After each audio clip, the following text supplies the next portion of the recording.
Hey guys, it's me, EODGamer here. In this video, I'm going to be sharing with you how I leveled my Ice and Lightning from 1 to 150 in under a day. Especially if you have events like this one, very solid. It gives you tons of leveling EXP that you want to take advantage of. I'll share all the tidbits in this video, but this is going to be specifically for the Ice and Lightning Mage. If you guys are interested in other characters like Bishop, Shadower, Hero, and tons of other leveling guides on the channel whenever I level characters, you can check those videos out. This is specifically for the Ice and Lightning character for those of you who want to level. We're going to start this video off first with very simple general tips like skills, what hyper to add, do I use a wand or staff, what do I do first, what quest do I do, and then towards the end, I'll show you my leveling map, my leveling rotations as well, how I level so quickly. In actual fact, I took less than a day. In fact, I think I took about 12 to 16 hours, especially if you have a bit of funds, if you have events, like free-to-plays can take advantage of events also to level quickly. I'll share with you everything in a bit. But let's start off first with the box that we see over here. And that starts off with the legendary ability. Many people always ask and panic a little bit what legendary ability you go for. From 1 to 150, the short answer is it doesn't really matter too much. Get anything that increases your damage to monsters because you are only going to be focusing on mobbing. At 150, you haven't even unlocked your weekly bosses yet, and you probably will be playing with a lot of people, so other party members can help cover you up. Only once you hit around 165 when you start fighting the weekly bosses, or maybe towards the end 140 Arcarium, maybe matters a little bit more. But anything like magic attack +1, for example, you see the one I have here, or flat magic attack, anything that adds damage to normal monsters, all of them are really fantastic. If you have it at unique, don't stress too much. I think it's also very good. Anything that you can find additional damage is good. Otherwise, don't panic too much about that as well. At the end of the day, if you are pushing, you want to perfect, this is your main, the objective, the best in slot is going to be attack speed +1 or buff duration. These two are really good for Ice and Lightning Mage. If you're maining it, I highly recommend go for +1 attack speed and then find buff duration in the second line. It has to be a unique, very expensive. If you're a cheaper option, and what I likely would tend towards is I'm just going for buff duration because buff duration helps your main damaging skill, which is infinity.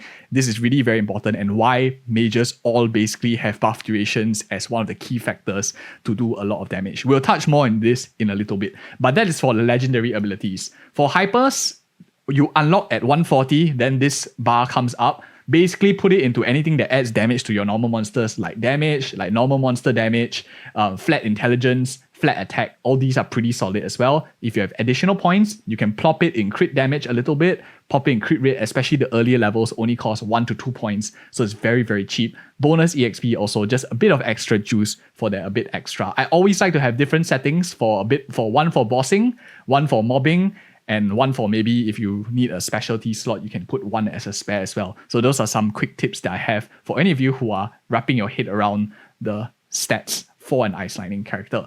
Now let's go on with skills, and we're going to do this very methodologically from left to right. Very quickly for beginner basics, I highly recommend you finding this Wheel of Alliance from one of the quests. You can find it as some kind of alliance quest here. It gives you flat magic, flat intelligence, very good if you have total free to play, no gear at all. This will help you really strongly. If you have another character, it gives you some magic attack, so it will help you out a lot for leveling as well. You can see here I have +20 because I have a level 200 character already on my account. Some of you are asking where decent sharp eyes comes from. This actually comes from a glove that I have. This is a decent sharp eyes glove. Anything that is above 100, 120 unique glove can roll a decent sharp eyes and giving you a skill that you can activate to buff yourself, which gives you 10% crit rate, 8% crit damage. Just a nice addition to have. It's not necessary for those of you who are wondering. You don't need this gear as well, even though I'm using this gear and I'm currently running 7.6k stats. These are basically my spare gear that I have for my bishop. This is my 4th character that I'm building up slowly over time as I get. I teach you all how to snowball your account. How do I have 3 characters at 10k plus stat, 12k plus stats, and I'm having my 4th one right now reaching towards 10k. I teach you all these tips as well on the channel. If you're interested in more of a making money approach, this channel is perfect for you. But let's get on back into the meta. How do you increase your efficiency in farm? So for first job, that's for zero job rather, beginner skills, that's what you want to care about. The next one for here, there's nothing too special about here. The only thing that I want to teach you about is the choice between wands and staffs. Very often I get people asking, EOD, is a wand better, is a staff better? To be really honest, in the very, very early stages, it doesn't really matter too much. Whatever you can find cheaper, whatever is more freely available, it matters more because the attack speed of a staff and wand doesn't matter for mages. Cast speed is not affected by this, like attack speed normal, attack speed fast and stuff, or attack speed slow. The only real difference is the wands has slightly less base magic attack, and the wands give you a bit of crit rate, 5% crit rate. So it's really, really very, very minuscule in the early game. Late game, when crit rate is basically in excess, you have a lot of things, for example, like your Legion, your NFT collection and whatever not, you don't need that crit rate. Staffs always outperforms later game. But early on, it doesn't really matter. If you can find a nice wand giving you a bit of stats for a cheap price, just pick it up. It's going to be really solid as well. And I think it's really, really good. Unless you're using like Absol Labs, a Fafnir, then it's of course a whole different story altogether. So that is for the important stuff. Magic Guard is going to be your most critical skill in the first job, and of course Teleport. This is your main mobility skill, Teleport. I highly recommend you get used to learning how to teleport well. Mana Wave basically allows you to, after you jump up, double jump, and then you hold the spacebar and up arrow key, you can float a while. Good in bosses, mobbing, not too much, just going to be a cool gimmick, waste of time maybe. But Magic Guard is really solid. If you're interested more in how do you utilize Magic Guard to AFK with Magic Guard, I highly recommend you check out the AFK leveling guide we have on our channel. I think it's really, really cool. It uses and kind of abuses Magic Guard in a sense. Check it out if you're interested. But moving on to the next one here is second job skills. I'm not talking much about the damaging skills because all of these pretty much is very straightforward. They get all replaced after a while. And it doesn't really do too much that carries over. I'm talking more about the passives and utility skills because those are the things that matter even when you hit level 200. So a bit more of a higher runway. But as you go level 2, your main damaging skills will be like Ice, Cold Beam and Thunderbolt. Very, very straightforward. Decent amount of mobbing. You start getting some confusing stuff like crit damage stacking with frozen enemies. So basically when Ice and Lightning attacks monsters, you have certain skills that are ice related. For example, let me turn down my transparency so that it's easier to see. When you have certain skills like Frozen Orb here, which freezes enemies, you have certain things like your Absolute Zero Aura, all these things later on. You have like Chilling Step, and whatever not. You have your Freezing Breath. All these apply stacks of Frozen on the enemies. When you have stacks of Frozen, you gain crit damage based on and damage percentage on those crit stacks. So you want to toggle between Ice as well as Lightning to do the maximum damage. Against bosses, it matters a lot more. Against normal monsters, not too important. So don't worry too much about this as well. More on that in a future date. You unlock your first buff to a teleport skill. This basically gives you a freezing path that you have. So if I turn this on here, you can see as I blink around, I leave behind these like frozen crystals on the ground. This basically like slow enemies. It's just a nice addition to have. Cool gimmick that helps you freeze enemies, slow them, helps you build stacks faster. You can turn it on if you want. It's really, really nice. Meditation gives you a nice buff of flat 30 magic attack to your entire party and yourself as well. So you can see here 765. You can buff it up 817. So it's just free damage. Really, really solid as well. I highly recommend you having this on auto buff if you have a pet that can auto buff. Otherwise, just put it somewhere so you remember to cast it. Because 30 magic attack is quite important, especially if you have much less gear. Other than that, the rest are passives. Make sure you get all of them. They give you good amounts of magic attack, magic mastery, attack speed, intelligence flat, more intelligence flat, and some mana ether to help you sustain your mana too. Once you hit third job at 100, you get new skills. So all of these, don't worry too much of the different stuff, the stacks and whatever not. You basically replace everything you have previously in your third job. Now you have a different one like Ice Strike, which hits in an AoE around you. You have Frost Ward, which now hits in front. And this one pushes them back a little bit. Not too critical, but you have one lightning, one ice. You have this new skill, which is Elemental Adaptation. This is basically a protection for yourself. So if I cast it over here, it's going to be active all the way until I block a debuff. So this one is basically just a all cure potion on standby. You can think about it. So certain status effects that hit you, it will immediately activate. It will all cure that particular status ailment, and you will get a barrier that blocks all plenty of statuses, effects for 30 seconds, and then it goes into a pretty long cooldown. But it's just a nice like all kill potion on standby that you can use, especially in bosses which keep debuffing you, like maybe Ping Bean. Very, very solid as well to help you get a bit more itch out of your character. So that's what elemental adaptation is. You generally want to have it up all the time, especially if you're like fighting mushrooms that stun you and stuff like that. It's really great to have to help you out a little bit more too, but not super critical. Next one is Thunder Spear. This summons a ball of lightning. It will help you attack. It's basically a summon. You have 2 summons. So this one here, when you cast it, it summons this ball, helps you shoot out some ball lightning. Just have it on, good amounts of damage, helps you against mobbing. It does more damage against normal monsters too. So fantastic, great summon. You have 2 in total later on, which we'll cover. The next one that we have is Teleport Mastery. Now this one helps you move faster, and your Teleport Mastery now damages enemies that you blink. Now be really careful with this. If you're bossing and the monster has damage reflect, you will get damaged yourself and you can get killed by teleporting to them. So I don't really like Teleport Mastery too much because later on Ice and Lightning will get a buff to their teleport anyway, and I don't really like to turn this on just in case I like blink in and I suicide against the damage reflect. But that's what Teleport Mastery does. I generally don't turn this on that much. Teleport Boost gives you more teleport distance. So without the boost, for example, if I have this, I only blink to here. But now with this, I'm able to blink slightly further. It's nice, but eventually it will get replaced later on with a hyper skill that increases it a little bit more as well. This one's pretty solid. Boost is better than Mastery because it gives you more coverage distance. Sometimes I turn this off in boss fights because it's quite difficult to get used to the distance change with and without boost. But I'll leave it up to you for your decision making too. So some defense ignore, some amounts of additional passive buffs that you see, some crit rates, some crit damage, and whatever not here, a bit of extra damage and stuff like that for your elemental application in your 3rd job. 4th job, all your damaging skill gets replaced and you get basically your kind of like the final skill that you have, even all the way out until 5th job and above. Once 5th job is out, Chain Lightning is what you will get, and this is your main mobbing skill. This is so OP. It helps you mob so much. Later I'll show you guys as well in the maps. But Chain Lightning covers very, very good ground. Your main mobbing skill.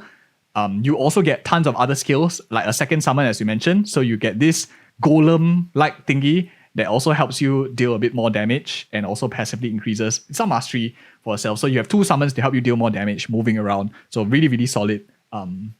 One applies ice, one applies lightning passively, but it's a really nice thing. Maple Warrior, Hero's Will, stuff that every character gets. You generally want to have this on at all times so you can buff your main stat up a little bit higher so you can do more damage or even get into bossing parties as well when people are checking your stats. Other than that, some more passive that you get, more crit damage against a frozen enemy, buff duration extension. Again, buff duration is very important for a mage because of Infinity. I'll talk about Infinity in a bit as well. Your Chain Lightning and Frozen Orb. This is the one that we showed you. So Frozen Orb has a very short cooldown of 5 seconds. What I recommend a lot of people do is open the notifier here and click on Frozen Orb as a notifier. So when I cast this Frozen Orb here, sometimes it's very difficult to count 5 seconds in your mind. So now I see this notifier, I know I can cast it again.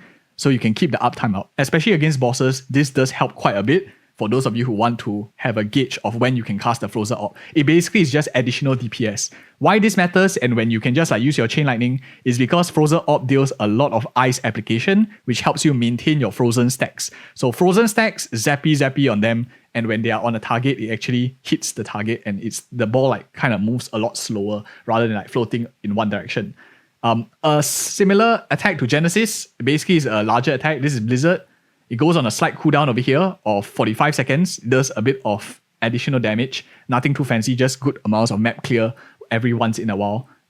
I use it to mob very, very frequently. You have your Freezing Breath. This is a very interesting skill, and you can use it against any elite monster, your flame move that you encounter once in a while, or even any elite boss that you fight along the way. This is a stun skill, bind skill actually, but very importantly is you can hold it for the entire duration as long as you want, and you'll be immune to any damage. It's an iframe for you for the whole duration, or you can just tap it for the maximum duration and then you can continue bursting. If you're soloing, you just want to tap it so that you can keep spamming your attacks.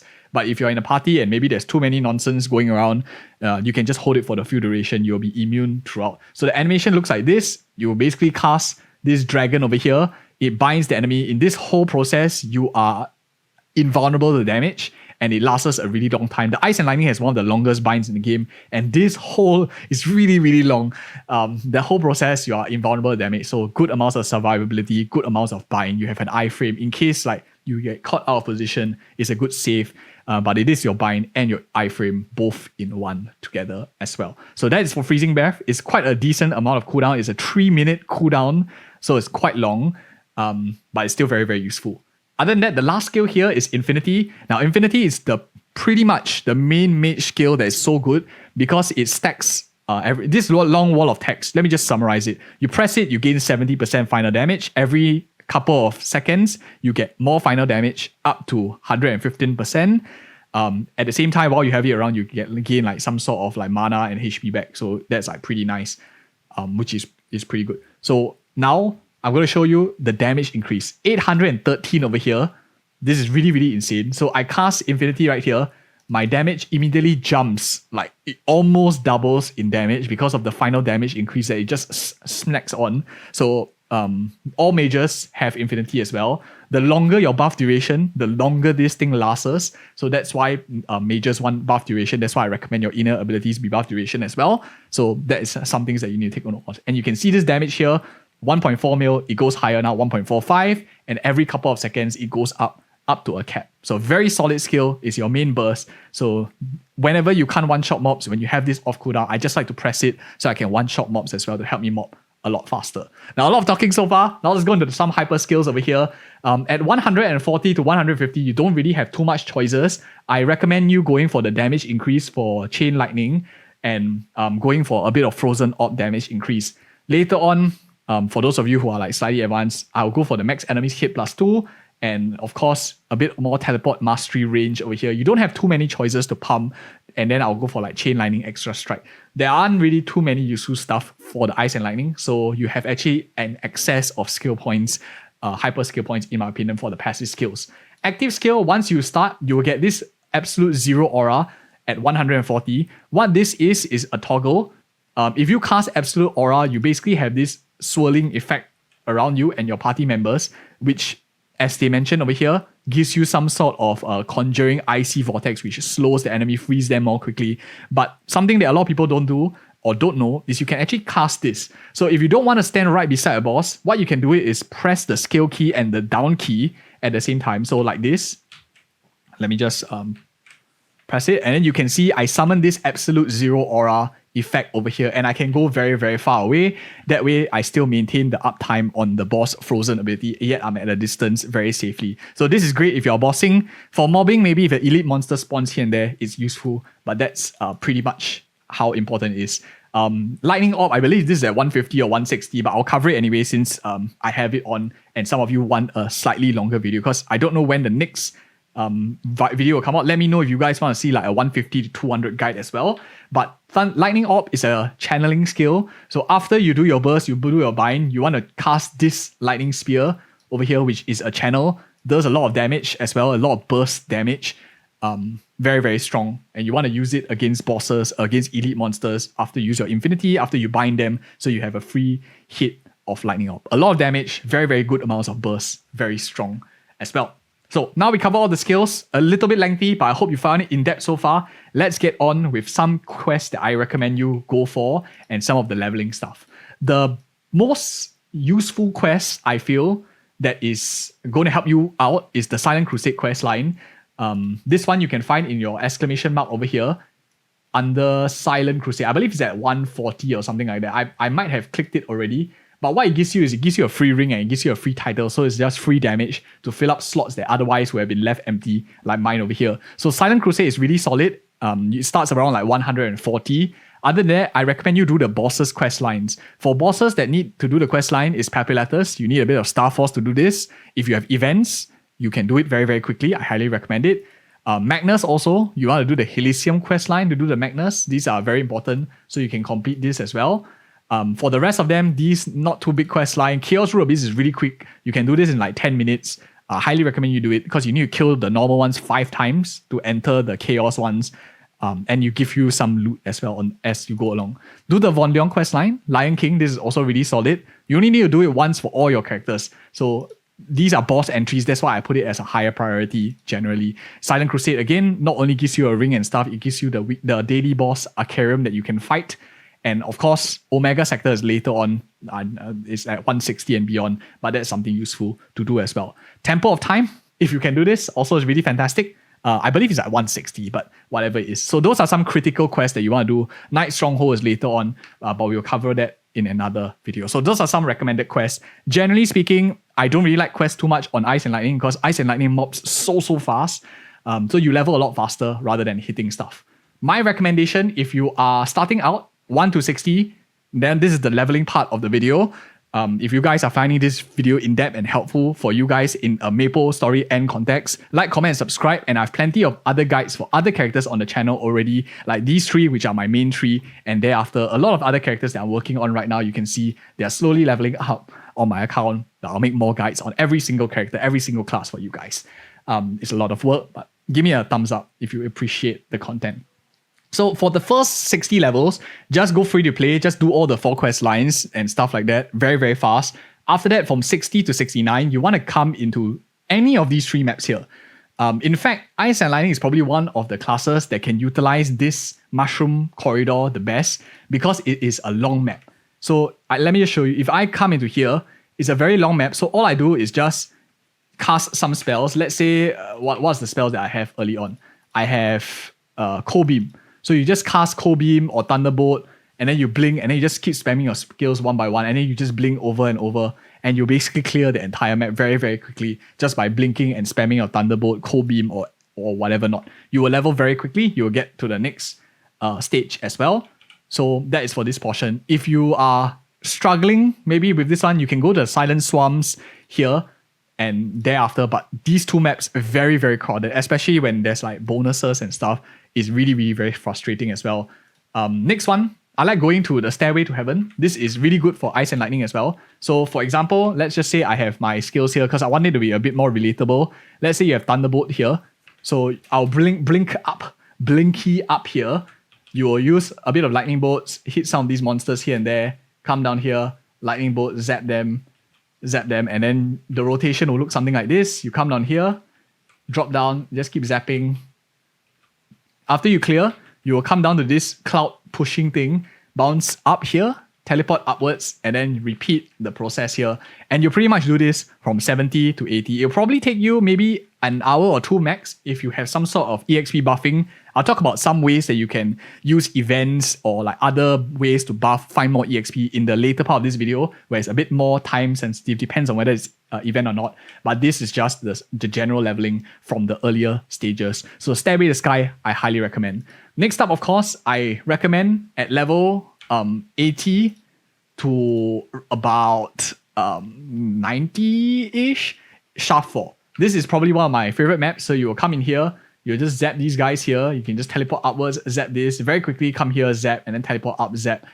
Really fantastic maps as well. If you really struggle to find locations, you can always go rightwards or leftwards into other maps because this is a pretty crowded place. You can see here there's so many people. Ice and Lightning can farm in a lot of places. So you can come up here, blink up here, you can zap them very easily to get a lot of EXP as well. And you can just rotate around most of these maps because Ice and Lightning just farms so efficiently. And that's where I'll recommend to grind from like 80 to 90 is pretty much going to be in Shaft 4, highly recommended. Other than that, Sahil is okay, but it's a slightly longer map. So if you really wanted to, you can push Sahil 1. It's also a nice one. It's just a straight line. Other classes do it better. Ice and Lightning before 100, not really fantastic because you need that chain lightning to actually start popping off. Next up is 90 to 99. My favorite area for basically most characters is this one over here, authorized personnel only. Why this is really good is because you get a quest over here to do for some free EXP. Here, all you're doing is just zapping them, and you just go from left to right. Come up here, you zap, and you can just like blink down, and then you go all the way here, clear, and then you can just keep going left and right. Very simple map to do. It will get you a lot of EXP as well in this map. This is my favorite map. If it's a bit more crowded, you can go on to the other ones, like for example, Lab Area B1 is on the left and right. It's basically most maps around this area is all quite solid to level up in as well. And that's where I'll go from like level 90 to 99. Now, Where it starts to accelerate is from the 100 point onwards. And if you can enter the Star Force maps, that's when it starts to pick up really, really quickly as well. Otherwise, go to the Rash. Rash here is really very good. Ice and Lightning has Chain Lightning at this point. So all I'm going to do is I can just like stand in any map in Leaf Free basically. You press one zap, it goes all the way, and then you can just blink. Right now, there's a bit of too many people. So I'll show you. You can go to pretty much almost any map. So I zap here, zap, and empty maps like this, Ice and Lightning just cleans it up so fast. All you're doing is just like blinking around, teleporting, you zap all the monsters. So really, really fast mobbing skills. You can even zap across platforms, and Chain Lightning you can see even chains downwards to like kill monsters below. So very, very fantastic. You can pretty much go for most maps. If you have Star Force, maybe if you have a bit more gear, like let's say you bought an Unchain or stuff like that, you want to farm in this map over here, which is the Blood Bergs, the Blood Hubs over here. Skyless 2, this is a really solid one for those of you who have 5 Star Force. If you have events, some of the event nodes over here give you some additional Star Force. You can take this to level up as well. So even you have no gear, you can try to bash your head against the Star Force maps. For those of you who have this, it's great. If you have gear available from any of the characters, maybe this is your second or third character, shift just one gear over, it will level you much quicker. And that's my recommendation from like 100 to 110. And it will go by in a flash if you're in Star Force. Otherwise, Chain Lightning will help you take you there very quickly. The next one I recommend is over here, Apparatus Room for level 110 to 120. This is an insanely solid map. I'll just stand here, zap once, come up here, and just zap. You can see here, Chain Lightning just eats up this entire map so quickly. If you have Blizzard, you just need to stand here, and you just like press one Blizzard, one shot, and the whole map just clears. So it's really, really solid. This is one of my favorite maps as well to farm. If you have no need for Star Force, it's just a really solid map all around. If you can't find space around here, you can go to like the other maps around the area, which has the robos. For example, anything with the robo here, robo, all these are pretty decent maps as well that you can go to. I really like them. Ice and Lightning can cover these maps very, very fantastically. Anything with robo is pretty easy for an Ice and Lightning. This is super solid. You will wish you could stay here longer, but you have to leave this map eventually because you will become too over leveled. What's my gauge of how long I stay is usually maximum I'll stay is like plus 15 of monster level. That's the max. So for example, I click on this, enemy level is 113 to 114. I will stay here for at most 128 to 129, and then I'll stop. Then after that, I will go on. For 120 onwards, it's a bit bare. You will want to go to the Korean folk town if you can. If you can't really find, otherwise I'll start doing all my quests, the prerequisite quests from 120 if you have no Star Force. If you have Star Force, come to the Forgotten Passage, and this is going to level you up so fast that you'll be shocked at the leveling rates. You just come here, spam one lightning, and then you just keep blinking over here. Just keep blinking, and then teleport up on this platform here, hit monsters, and then just jump down. Hit one monster, just blink, and then you just keep up this rotation non-stop. And it's really, really easy to do all these killing of all these monsters. I'll give the guy the map because this is not my spot, and this is really, really like super contested. So that's what I'll do. Just come this rotation, really solid. You need 28 Star Force. So as long as you have a bit of Star Force, you can come into this map, which is really, really fantastic as well. For those of you who don't have it, you can go to another place, which is the Korean folk town. Let me show you some places that are good as well. For those of you who are wondering if you haven't unlocked it or how do you teleport to a place, come to the 6 path crossways and go all the way to the left and teleport up here, go to Pantheon, and then you click here and you can select wherever you want to go even though you haven't unlocked it. So for example, we want to go to the Korean folk town now. It's this one over here. And we are now in Korean folk town. Just go over to the left and this will be where you are going to be farming if you can find a slot, but it's a lot more crowded than usual. I'll give you some options, as we always do, to just give you more options to choose from. This is my favorite map over here, but as you can see, there are like 50 billion people in this map already. Really, really very solid. You can just AFK from like one corner here, you poke the rabbits one time, because of a Chain Lightning, everything dies. So really, really very solid. If you can't find a good map, you can just go to the left over here, and same thing, once the monsters spawn, just poke them once with lightning, and then you can just like teleport up here, poke them once with lightning. Really, really fantastic. Chain Lightning clears everything. It's just such a good class. You can also go towards everything on the left-hand side over here. There's so many maps, yellow golems, all these are pretty solid. And you can pretty much train here from level like 130 to 140. Personally, I like the Banes a lot if you have the Star Force and gear. So it's a bit of an irritating map for some, but Banes are super easy here for Ice and Lightning. So I hit here, I teleport up, I hit up here, come down, zap these guys, zap here, come down, zap, zap, and then there's a portal right here. And then you can just like click up on this portal, you go all the way back and you keep repeating your process as well. For Ice and Lightning, this map is really, really fantastic. You will level here all the way to 140. Once you reach 140, without a doubt, no questions asked, my recommendation is going over to the Kerning Tower over here. You will be recommended to go into the first map on the left, all the way on the left, which is the 2F1, but I don't really like that map too much. It's a very, very small map. For Ice and Lightning, you can cover a lot of ground, but based on the guide, this one over here teleports you to 2F Cafe 1, which, as you can see, pretty small map, like too many people fighting over here, not really too great.